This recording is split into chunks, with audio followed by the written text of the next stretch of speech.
আমি একটা ঘটনা বলি, সত্যি ঘটনাটা আমার মানে খুব খারাপ লেগেছে।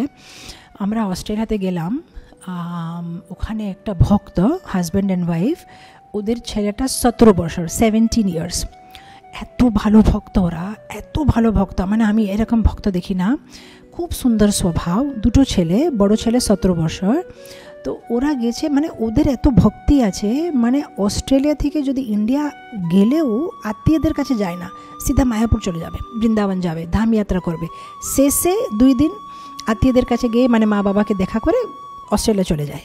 তো এবারে কি হলো, ওরা বৃন্দাবনে কার্তিক যাত্রাতে গেছে। তো কার্তিক যাত্রা যাওয়ার পরে নিজের বাড়িতে এসেছে। তো বাড়িতে গ্লিজার ছিল, মানে পুরাতন সময়ে যে গ্যাসের গ্লিজার থাকে, আজকাল তো পুরো ইলেকট্রিক্যাল গ্লিজার এসে গেছে, তো পুরাতন বাড়ি ওদের, তো গ্যাসের গ্লিজার। তো বাচ্চাটা স্নান করতে গেছে, তো স্নান করতে গেছে আধা ঘন্টা, 1 ঘন্টা, 2 ঘন্টা আসেনি। তো ওর যে দিদিমা বলছে যে এ দেখো কি হয়েছে, এখনও আসেনি বাথরুম থেকে।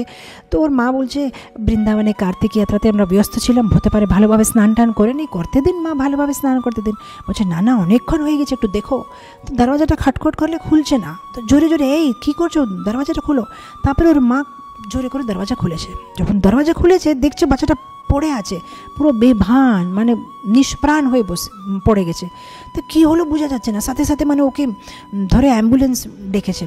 অ্যাম্বুলেন্স ডাকলেও প্রতি 5 মিনিটে হরে কৃষ্ণা এরকম করে বলে বাচ্চাটা আগ বন্ধ করছে, বলে হরে কৃষ্ণা এরকম করে বলে পড়ে যাচ্ছে। তো সাথে সাথে যখন মানে হসপিটালের ভিতরে ঢুকালো, তখন ডক্টর বলছে ব্রেন ডেড হয়ে গেছে। বলে আরে হেলদি ছেলেটার ব্রেন ডেড কী হলো কি? বলছে ওই যে গ্যাসটা, সেটা পয়জনাস গ্যাস, মানে ওই যে গরম, মানে জল গরম করার যে হিটারটা, সেটার ভিতর থেকে গ্যাস লিক হয়ে গেছে, আর পুরো মানে ব্রেন ডেড হয়ে গেছে। তো প্রায় 20-25 দিন মানে আইসিইউতে আছে, পুরো ভেন্টিলেটর সব কিছু লাগানো আছে। আর তখন আমরা জাস্ট প্রথম মানে জানুয়ারিতে অস্ট্রেলিয়াতে ঢুকলাম, প্লেন ল্যান্ড হলো, আমরা গেলাম, স্নান করলাম।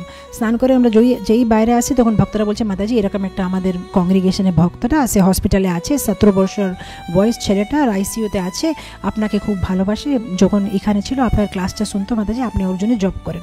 তো আমি বললাম ঠিক আছে। তো আমরা মানে টিভি স্ক্রিনে ওই ছেলেটার মানে লাগালাম আইসিইউতে, আর আমি আর ভক্তরা আমরা সব বসে বসে ওর জন্য জব করলাম। তা ওর বাবা আইসিইউতে আছে, তো ওকে কানে করে বলছে দেখো নিতাই সেবিনী মাতাজি তোমার জন্য জব করছে, তুমি শুনছো তো বেটা, এরকম করে করছে। আমাদের সবাই মানে খুব দুঃখ, তো আমাদের সবার চোখে জল এসে গেছে যে কী হবে। তার 2 দিন পরে ছেলেটা মারা গেছে। তো সেই কথাটা হয়েছে জানুয়ারি মাসে। এখন এইবারে আমি যখন ডিসেম্বরে গেলাম, তো 1 বছর মানে হয়ে গেছে প্রায় ওই বাচ্চাটা মারা গেছে। তো এইবারে আমি কি করলাম, ভাগবতম ক্লাস দেওয়ার পরে ও প্রভুজিদের বাড়ি মন্দিরের কাছেই, তো আমি ভাবলাম যে একটু গিয়ে দেখা করব, মানে বাচ্চাটা মারা গেছে এখন কিভাবে। তো আমাকে ভক্তরা বলছিল যে মাতাজি এদের ভক্তিটা দেখেন, বাচ্চাটা মারা গেছে, 17 বছরের বাচ্চাটা মারা গেছে, 2 মাস ভারতে থাকলো, সব ক্রিয়াকর্ম হয়ে গেল। 2 মাস পরে যখন আবার ফিরে অস্ট্রেলিয়াতে এসেছে, মানে সাথে সাথে মন্দিরে ফোন করে বলেছে যে আমাদের যেটা সেবা আছে সেটা আমরা করব, থ্যাংক ইউ, আপনি আমাদের যেটা সেবা করেছেন, যেগুলো মানে আমরা যখন ইন্ডিয়াতে ছিলাম আমাদের সেবা আপনাকে করতে হলো, এখন আমরা চলে এসেছি ফিরে, আমরা আমাদের নিজের যেটা সেবা ছিল আমরা করব। মানে একটুকু গ্যাপ নেয় না, যে সেবাগুলো ওরা করছিল সে আবার সেবা কন্টিনিউ করেছে। আর এটাও না, আরেকটা যে ইম্পর্টেন্ট জিনিস যেটা আমার মানে আমি কোনোদিন ভুলতে পারবো না, 2 জন পতি-পত্নী বলছে যে মাতাজি যখন আমাদের বাচ্চাকে নিয়ে যাচ্ছে শ্মশানে, মানে শরীরটাকে মানে ঝালাবে, সেদিনে তার আগে রাত্রেবেলা আমরা ভাবছি যে সকালবেলা বাচ্চাটাকে জ্বালাতে জন্য নিয়ে যাবে, আত্মীয়রা আসবে, তখন আমাদের ষোলমালা করতে সময় পাবো না। সেই জন্যে আমরা ভোরবেলা তাড়াতাড়ি স্নান করে 2 জন রুমের ভিতরে গিয়ে আমাদের ষোলমালা কমপ্লিট করে তারপরে আমরা বাইরে আসলাম বাচ্চাটাকে নিয়ে যেতে জন্য শ্মশানে। এখন আমি যেটা শুনলাম আমি অবাক হয়ে গেলাম যে এদের কত গুরুনিষ্ঠা। ওর প্লেসে কেউ থাকলে ভগবানের উপরে রাগ আসবে যে আমি এত জব করছি, এত সেবা করছি, আমার বাচ্চাটাকে নিয়ে নিলেন।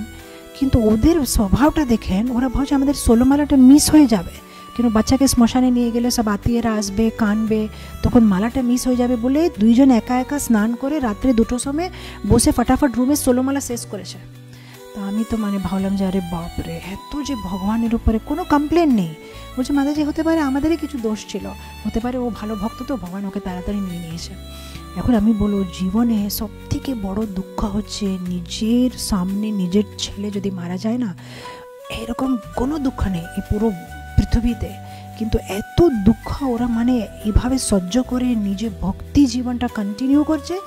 আর এবারে যখন আমি অস্ট্রেলিয়া গেলাম, যেখানে যেখানে আমি ক্লাস দিচ্ছিলাম সেখানে সেখানে পতি-পত্নী এসেছে, বই ডিস্ট্রিবিউশন করছে, প্রসাদ বিতরণ করছে, নিজে কিছু খাচ্ছে না, যেহেতু 1 বছর পুরো হয় না বলে না কোনো বাইরে প্রসাদ খাচ্ছে, না কোনো সুইট খাচ্ছে, না কোনো সিম্পল খিচুড়ি খাচ্ছে, কিন্তু সবাইকে মানে উৎসাহ দিয়ে প্রসাদ বিতরণ করছে, জপ করছে, প্রচার করছে।